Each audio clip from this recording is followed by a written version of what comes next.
Экскурсия бойынша әсер беретін элементтер болады. Долинка уақытында колония болды. Бұл Карлактың екінші лагерь бөлімшесі болған. Әйелдер түрмелерінің барактары сақталып қалған. Қазіргі таңда олар тұрғын үйлер. Елизавета Садвакасова, бұл сізді тұтқындау туралы қаулы. Жиналыңыз.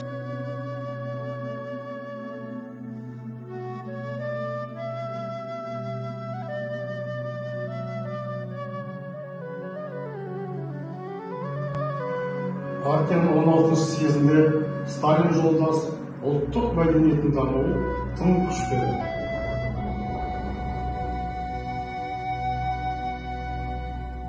КСРО жоғары сотының әскери алқасының көшпелі сессиясы Жайнадар Садвақасовты қылмыстық жазаның ең жоғары деңгейі ату жазасына кесті.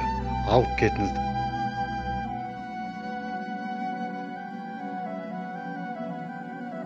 Понравилось, что неожиданно просто то, что это.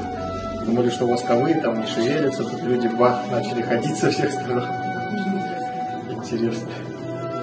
Неожиданно было. Спасибо большое за организацию.